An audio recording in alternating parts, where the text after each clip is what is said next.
Good morning.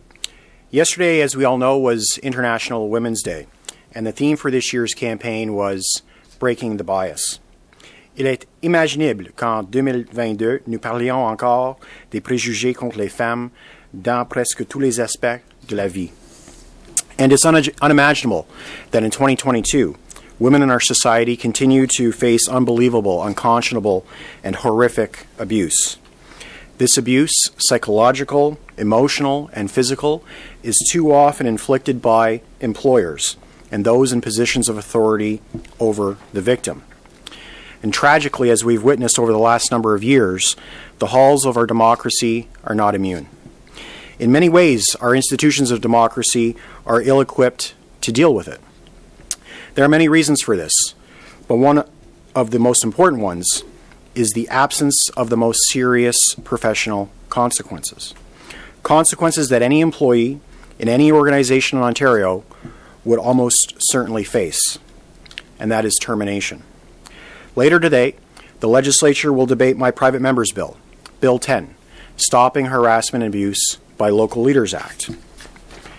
If passed, this legislation would establish a framework and a process for municipal elected leaders to be held accountable for this kind of serious physical, emotional, and psychological abuse, and to be removed from office.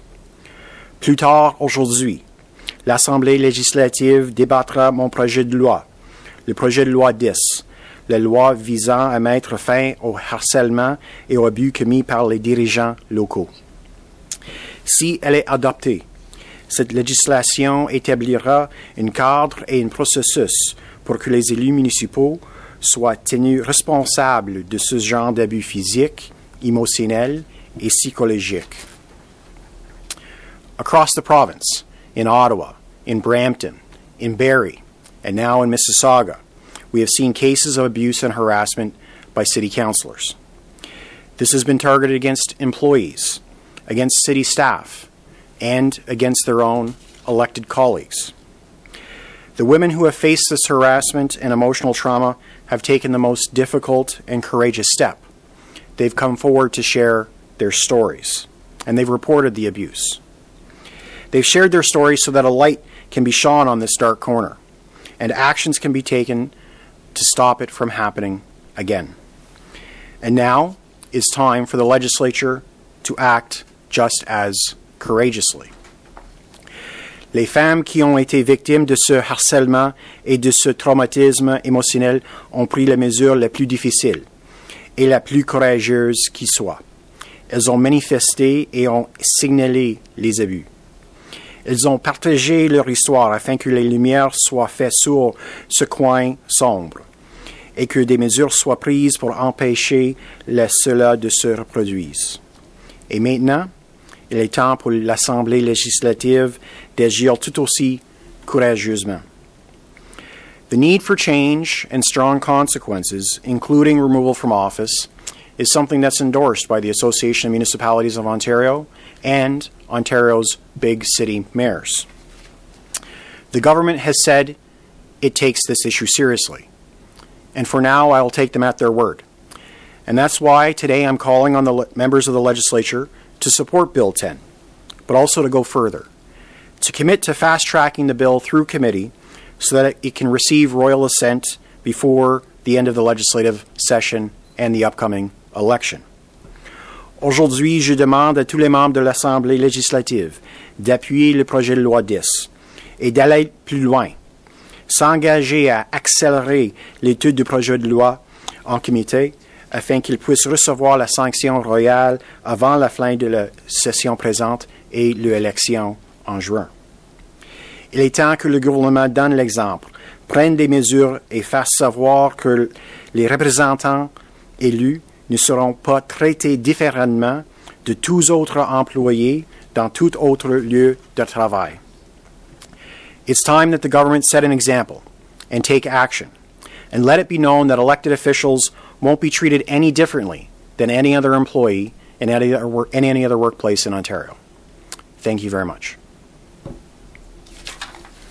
If there are any questions, I'll take them now. If you do have any questions, please press star 1. You have a question from Joanne Chinello from CBC. Please go ahead. Hello, Stephen Blay. I am wondering if you have any indication that you have support for your bill from the other parties. Obviously, a private member's bill is pretty hard to get passed. What do you feel your chances are of having your bill accepted? Well, thank you, Joanne, and good morning. I believe that the NDP caucus is supportive. Joel Harden, as you know, from Ottawa Centre, has also spoken about the situations in Ottawa, and in various discussions with him and others, I believe that they're supportive. And I do believe that the government is supportive of taking action. I understood, as you know, that they've been consulting on this issue for the better part of a year. They have indicated they may have their own legislation, which they have yet to bring forward. But in the absence of their legislation, I'm hoping that they will support this and also fast-track it so that it's approved before not only the provincial election, but before the municipal election season begins this spring. Or do I get a follow-up? I'm sorry. I don't know if I'm still on. Ask as many questions as you like. Oh, I am? Okay, yeah. I guess I'll ask the other one, and that is do you think there's time to bring it in before the next municipal election? I mean, it seems as if before people are elected, if the rules are going to change this significantly, maybe they should know about it. So do you think there's time to bring it in before Ontario's municipal elections in October? Well, certainly there's time to have it approved either with a committee process or by bypassing committee and send it to third reading. We have several weeks of sitting before the legislature breaks for the election, so we have time to do it. I believe that the ministry has been working on this, as I said, and so I would hope that they had already thought through the process to implement it. And while I would agree that it is more ideal to ensure that everyone entering the municipal election understands the full scope of the consequences before they get in, I think it's also reasonable that if necessary, this change can be made at any time, because I don't think that anyone should have the belief or view that they can physically, emotionally, or psychologically abuse staff, colleagues, people in the community without facing the kind of consequences that, Joanne, you would face in your job and almost any other employee in Ontario would face in theirs. Taylor Buitt from Ottawa Citizen, please go ahead. Hi, thanks for taking my question. As mentioned, it was reported that the government intended or was looking to bring forward their own bill on this exact issue.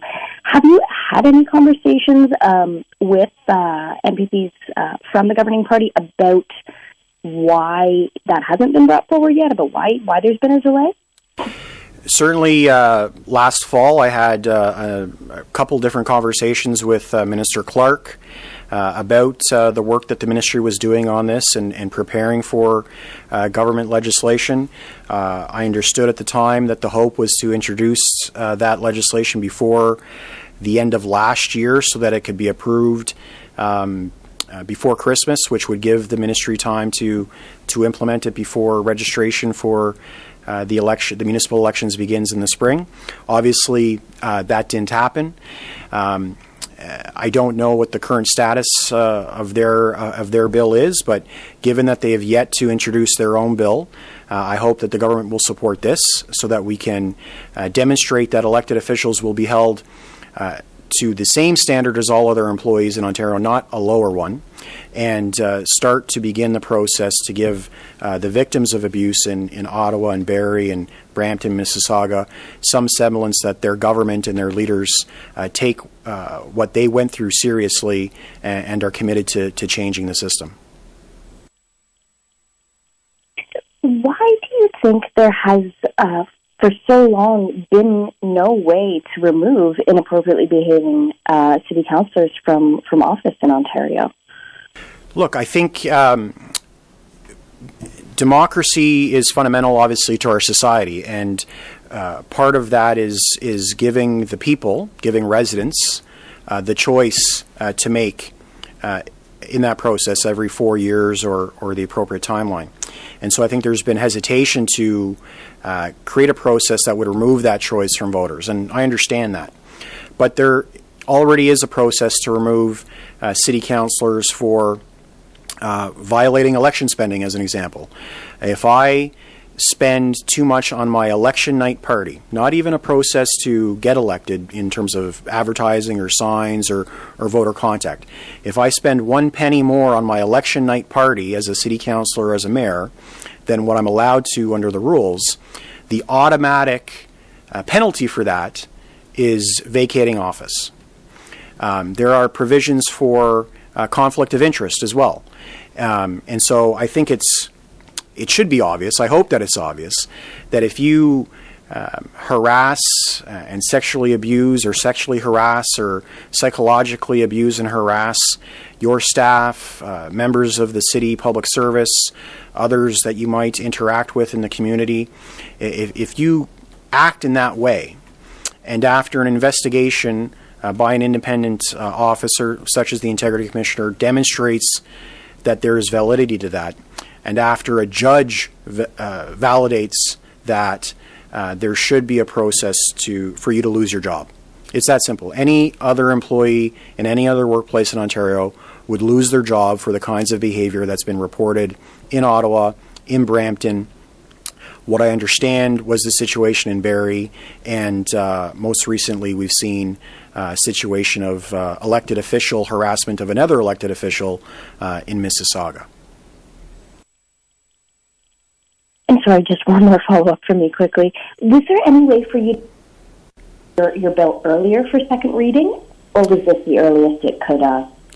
So I had originally, I thank you for that. I had originally introduced this bill in the last session of Parliament, and because of COVID-19 and some of the restrictions that were in place last spring, the window was missed. And then when the government prorogued the legislature, the entire process had to start again, and so this was the date that I was assigned for private members' business. That's why. Thank you. Yeah, no problem. But that's why, in part, I was hoping the government would bring forward their own bill in the fall, so that we could address the issue, and that's why, in the absence of their leadership, I hope that they'll vote to support my bill and fast track it to approval and royal assent before the end of the session.